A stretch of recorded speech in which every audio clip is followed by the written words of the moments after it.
Hello everyone, this is part 2 of class 10th history chapter 3 The making of a global world the 19th century। तो देखो 19th century में ना world बहुत ज़्यादा change हुआ है। इकोनॉमिक, पॉलिटिकल, सोशल, कल्चरल या फिर टेक्नोलॉजिकल फैक्टर्स, जो भी फैक्टर्स रहे उनके कारण ना सोसाइटीज बहुत ज़्यादा ट्रांसफॉर्म हुई है और एक्सटर्नल रिलेशंस भी चेंज हुए हैं। उनको एक नई शेप मिली है। इकोनॉमिक्स तीन तरह की मूवमेंट्स बताते हैं इंटरनेशनल इकोनॉमिक एक्सचेंजेस में। मूवमेंट्स कह सकते हो या फ्लोज भी कह सकते हो। पहला क्या है? First is flow of trade, मतलब पहला फ्लो है ट्रेड का। तो ट्रेड मतलब कि जैसे 19th सेंचुरी में ना गुड्स, जैसे कि गुड्स मतलब सामान हो गया, वीट या क्लोथ जैसे सामान ना बहुत ज्यादा इनकी ट्रेड होती थी। तो पहला फ्लो वो हो गया। सेकंड है फ्लो ऑफ लेबर, जो माइग्रेशन करते थे ना लोग एम्प्लॉयमेंट के, मतलब काम की सर्च में जो लोग माइग्रेट करते थे वो हो गया फ्लो ऑफ लेबर। और थर्ड क्या है? कैपिटल का फ्लो। या कैपिटल का फ्लो किस लिए होगा? शॉर्ट टर्म या लॉन्ग टर्म इन्वेस्टमेंट्स करने और बड़े लॉन्ग डिस्टेंसेस में। तो इस तरह से कैपिटल का फ्लो, पैसे का फ्लो। तो ये जो तीन फ्लोज है ना, ये आपस में बहुत ज्यादा जुड़े हुए हैं और लोगों की लाइफ को ना इन्होंने बहुत ज्यादा अफेक्ट किया है। और ये जो इंटरकनेक्शंस होती है, मतलब ये फ्लोज जुड़े हुए हैं, लेकिन कभी कभी ये इंटरकनेक्शंस टूट भी सकती है। जैसे कभी कभी क्या होता है, गुड्स या कैपिटल का फ्लो इजी होता है लेकिन लेबर का फ्लो मुश्किल भी हो जाता है। तो ये इस तरह से फ्लॉज का थोड़ा सा रिलेशन बना रहता है। तो 19th सेंचुरी की जो वर्ल्ड इकोनॉमी है ना, अगर इन तीन फ्लॉज को अगर हम ढंग से पढ़े तो अपने को काफी कुछ समझ आ जाता है। World economy takes shape. तो देखो, इंडस्ट्रियल यूरोप में ना 19th सेंचुरी में फूड प्रोडक्शन और कंजम्पशन में बहुत चेंज आ रहा था। अब उसके बारे में देखते हैं। ट्रेडिशनली जो भी कंट्रीज होते थे यूरोप के, मतलब कंट्रीज कहीं के भी हो, वो फूड के मामले में सेल्फ सफिशिएंट होना चाहते थे कि हम अपना फूड खुद ही उगा लें। लेकिन 19th सेंचुरी ब्रिटेन में क्या हुआ? सेल्फ सफिशिएंसी फूड में, मतलब कि फूड में सेल्फ सफिशिएंसी का मतलब था कि हम लिविंग स्टैंडर्ड्स को कम कर रहे हैं और सोशल कन्फ्लिक्ट बढ़ा रहे हैं। लेकिन इसका कारण क्या था 19th सेंचुरी ब्रिटेन में ऐसी सोच का? तो देखो, पॉपुलेशन ग्रोथ जो है वो लेट 18th सेंचुरी से होने लग गई थी। तो इसके कारण ना फूड ग्रेन्स की जो डिमांड थी ब्रिटेन में वो बढ़ गई। तो देखो, अर्बन सेंटर्स जो होते थे वो एक्सपैंड किए, इंडस्ट्री भी उधर बढ़ी, तो वहां पर एग्रीकल्चरल प्रोडक्ट्स की डिमांड भी बढ़ी। तो इसके कारण फूड ग्रेन के प्राइसेस भी बढ़े थे। तो जो जमींदार ग्रुप होता था ना, तो गवर्नमेंट ने उनके प्रेशर में आके कॉर्न का इंपोर्ट बैन कर रखा था, रेस्ट्रिक्ट कर रखा था। तो ये जो लॉज होते थे ना जो कि गवर्नमेंट को ऐसा करने देते थे, इनको कहते थे कॉर्न लॉज। Corn laws. तो देखो, इनके कारण फूड के प्राइसेस बढ़ रहे थे। तो इंडस्ट्रियलिस्ट या फिर अर्बन एरियाज में जो रहने वाले लोग थे ना, वो चाहते थे कि ये अर्बन लॉज हट जाए। तो इनके कारण ये लॉज हट भी गए।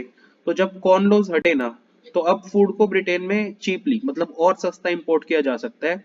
अब कंट्री में कॉर्न को उगाना या फिर फूड को उगाना महंगा पड़ेगा, लेकिन इनको इंपोर्ट करना सस्ता पड़ रहा है।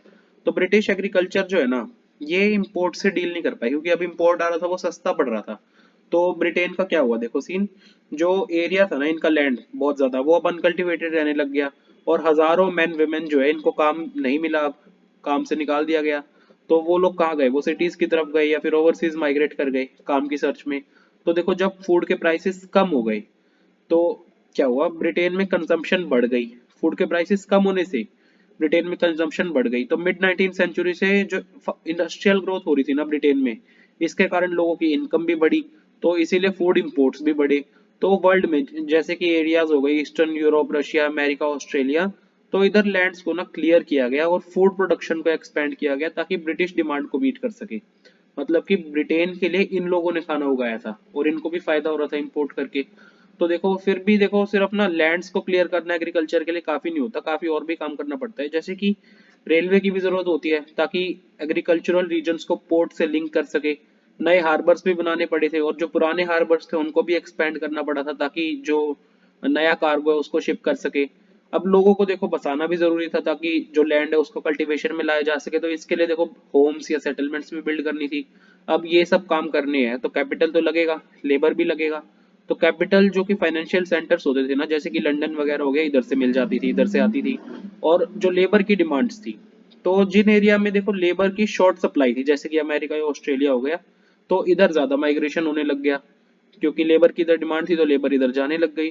तो देखो, नियरली 50 मिलियन, मतलब कि 5 करोड़ लोग यूरोप से अमेरिका माइग्रेट कर गए थे और ऑस्ट्रेलिया माइग्रेट कर गए थे 19th सेंचुरी में। और पूरे वर्ल्ड की बात करें तो लगभग 150 मिलियन लोग, एस्टिमेट किया जाता है कि इन्होंने अपना घर छोड़ दिया, ओशंस को क्रॉस किया है, फिर वास्ट डिस्टेंसेस लैंड के भी चले ताकि एक अच्छा फ्यूचर इनको मिल सके इन सब चाहत में। तो देखो, इसीलिए 1890 तक ना एक ग्लोबल एग्रीकल्चरल इकोनॉमी है ना, इसने एक शेप सी ले ली थी और मतलब बढ़ती जा रही थी। और कॉम्प्लेक्स चेंजेस भी आ रहे थे लेबर मूवमेंट पैटर्न्स में कि लेबर कभी कहीं जाती है कभी कहीं जाती है, कैपिटल किसी तरह से फ्लो करता है, इकोलॉजी और टेक्नोलॉजी, इन सभी में चेंजेस आ रहे थे। अब ना फूड जो है वो एक नजदीक के विलेज या टाउन से नहीं आता, बल्कि अब हजारों मील दूर से आता है। और ना तो इसको देखो कोई भी पीजेंट जो कि अपने ही लैंड को खेती कर रहा है उस पे, उससे नहीं आता, बल्कि एक एग्रीकल्चरल वर्कर उगाता है उसको, जो कि शायद एक जो कि मतलब देखो एक बड़ा फॉरेस्ट था पहले, इस तरह के एरिया पे अब एक फार्म बन चुका है और उधर एक एग्रीकल्चरल वर्कर काम करता है, ऐसी जगह से फूड आ रहा है। तो अब इसको ट्रांसपोर्ट किया जा रहा है रेलवे के थ्रू। रेलवे वैसे बनी भी इसी पर्पज के लिए थी, और शिप्स के थ्रू भी ट्रांसफर किया जा रहा है। अब इन शिप्स के लिए देखो, शिप्स को कौन चलाते थे? शिप्स के लिए ना लो पेड वर्कर्स आते थे साउथर्न यूरोप, एशिया, अफ्रीका या कैरिबियन से। अब देखो ये जो ड्रामेटिक चेंजेस आए हैं ना, हालांकि छोटे स्केल पर ही देख सकते हैं, लेकिन वेस्ट पंजाब में भी देखने को मिलते हैं। इधर जो ब्रिटिश इंडियन गवर्नमेंट थी ना, उन्होंने इरिगेशन कैनाल्स का एक नेटवर्क सा बना दिया था, ताकि ना जो सेमी डेजर्ट वेस्ट है उसको फर्टाइल एग्रीकल्चरल लैंड में, मतलब जो रेगिस्तानी एरिया है ना, उसको एग्रीकल्चरल लैंड में ट्रांसफॉर्म कर सके। तो वहां पे ताकि वीट और कॉटन उगाया जा सके एक्सपोर्ट करने के लिए। इरिगेशन कैनाल्स मतलब नहर वगैरह। तो कैनाल कॉलोनीज जो है ना, ये भी बनाई गई। कैनाल कॉलोनीज ना, इन एरियाज को कैनाल कॉलोनीज इसलिए कहा जाता है क्योंकि अ, ये जो एरियाज है ना, इनको नए कैनाल्स के द्वारा इरिगेट किया जाता है। तो ये बनाई गई और इधर पीजेंट्स को सेटल करवाया गया, जो कि पंजाब के दूसरे पार्ट से लाए जाते थे। तो इस तरह से वेस्ट पंजाब में भी चेंज आया। तो फूड तो ना एक चेंज का एग्जाम्पल है। सिमिलर सी स्टोरी कॉटन के लिए भी है। तो इसकी भी कल्टीवेशन वर्ल्ड वाइड बढ़ी थी, क्योंकि ब्रिटिश टेक्सटाइल मिल्स को जरूरत भी थी। अब रबड़ की भी बात यही है। तो देखो, रबड़ की भी यही बात है वैसे तो ना जो कुछ कमोडिटीज होती थी, तो उधर ना रीजनल स्पेशलाइजेशन इतनी जल्दी बढ़ने लगी। मतलब किसी एक एरिया में कोई एक कमोडिटी ज्यादा है, तो उधर के लोग इतने स्पेशलाइज्ड हो गए, टेक्नोलॉजी आ गई, उधर ज्यादा प्रोडक्शन होने लग गई, ये मतलब है इस बात का। तो इस तरह से रीजनल स्पेशलाइजेशंस कुछ कमोडिटीज की प्रोडक्शन में बढ़ने लगी कि 1820 से 1914 तक ना एस्टिमेट किया जाता है कि वर्ल्ड ट्रेड जो है ना, ये 25 टू 40 टाइम्स बढ़ी है, इतनी ज्यादा इंक्रीज आया है। और लगभग 60% ये जो ट्रेड है ना, इसमें प्राइमरी प्रोडक्ट्स ही होते थे, मतलब कि एग्रीकल्चरल प्रोडक्ट्स जैसे कि वीट या कॉटन हो गए, या फिर मिनरल्स हो गए जैसे कि कोल। तो इसी के साथ हम चैप्टर का ये वाला पार्ट खत्म करते हैं। चैप्टर के आगे का हिस्सा हम सब्सिक्वेंट पार्ट्स में करेंगे। Thank you.